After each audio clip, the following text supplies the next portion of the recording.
За Монгол Улсын хууль зүйн дотоод хэргийн сайдаар өнөөдөр томилогдлоо. За би бас 1999 онд одоо хууль зүйн яамны мэргэжилтнээс бас ажлын гараагаа эхэлжсэн. Тэгээд энэ салбарт одоо нийтдээ 26 жил одоо ажиллаж байна. За сүүлийн жилүүдэд бол одоо парламентод ажиллаж байгаа. Үйлс засаглалтууд одоо анхудлаагаа томилогдож ажиллаж байгаа. За мэдээж одоо өнөөдөр дөнгөж ажиллаа авч байна. Гэхдээ хууль зүйнийхээ хувьд, салбарын хүний хувьд, за парламентын гишүүнээр ажиллаж байсан хүний хувьд бол мэдээж одоо хийж хэрэгжүүлэхийг зорж байгаа ажлууд бол байгаа. За юуны өмнө хийж хэрэгжүүлэх гол ажил бол засгийн газрын үйл ажиллагааны мөрийн хөтөлбөрийг одоо хэрэгжүүлэх юм үүргийг хүлээж байгаа. За энэ хөтөлбөр бол 2024 оны сонгуулиар одоо олон болсон Монгол Улсын намын одоо мөрийн хөтөлбөртөөр тулгуурласан. Гэхдээ босод одоо парламент судалтай босод одоо дөрөв намын эвслийн одоо бодлогуудыг ч гэсэн мөн одоо тусгасан юм мөрийн хөтөлбөр байгаа учраас үнийг бол хэрэгжүүлэх юм үүрэг хүлээж байгаа. Түүнээс гадна мэдээж одоо энэ засгийн газрын өөрсдийнхөө зорилго чиглэл, тэргүүлэх чиглэлүүдээ бас тогтооно. Түүний дотор хууль зүйн дотоод хэргийн яам өөрсдийнхөө хийж хэрэгжүүлэх ажлуудаа бас тодорхойлоод тодорхой одоо бодлогуудаа бас нэмж одоо бодлогын хэмжээнд гаргаж тавьж ажиллана гэж бодож байгаа. За энэ салбар бол өөрөө хууль зүйн хийгээд дотоод хэргийн хоёр чиглэлтэй та хүмүүс мэднэ.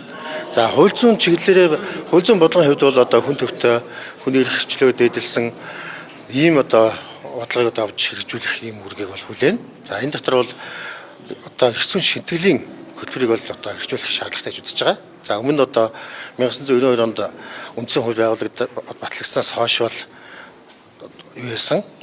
Нөгөө социалист одоо байдалтай байсан бүх хуулиудаа шинжилж одоо үндсэн хуулиуд нийцүүлсэн том ажил хийжсэн бол одоо бас мөн одоо эрх зүйн томоохон шинтгэлийг хийж хууль хоорондын уялдааг хангах.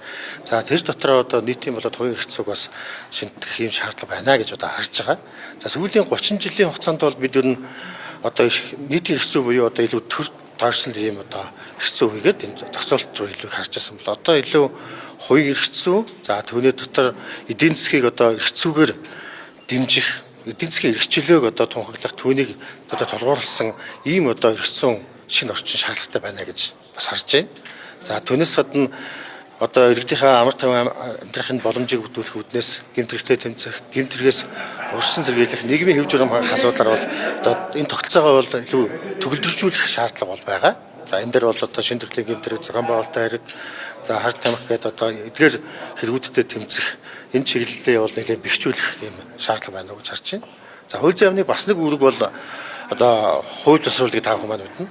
За хуулийн төсөл тусруулах, арга ажиллагаа, за түүний үр нөлөөг үнэлэх энэ ажилыг бол одоо шин шатанд гаргах шинжилгээ ухааны үндэслэлтэй. За хууль өөрөө ер нь одоо философитор үндэслэлтэй байвал илүү үр дүнтэй болох байх. Түүнээс тодорхой зөвхөн харилцаа зохицуулаад өнгөрөхөөс илүү тодорхой философитор үндэслэлтэй басаа илүү одоо тийм логиктой байх нь хамгийн үр дүнтэй удаан одоо хэрэгжих. Ард иргэдийн бас бодоод одоо нийгмийн асуудал харилцааг шийдвэрлэхэд гол байх болов уу гэж бодож байгаа. За дотоод хэргийн салбарын хувьд бол мэдээж одоо энэ гэмтэрэгтэй тэмцэх, урьдчилан сэргийлэх, нийгмийн хэв журам хангах чиглэлээр бас одоо олон ажлууд одоо үүргээ бол гүйцэтгэж байгаа. За хууль сахиулагчдын сахиулах байгууллагуудын хувьд бол ер нь илүү одоо дур зоргийн гэдэг юм уу, аль эсвэл одоо бидаж одоо байгууллагын үзмжээр явдаг билүү? Байхасаа илүү бүх үйл ажиллагааг нь одоо стандартчлагдсан. Тэр стандартын дагуу бүх чиглэлийг үзүүлэх байх нь хамгийн зохимжтой гэж үзэж байгаа бас хэлээ. За та үед ажиллаа.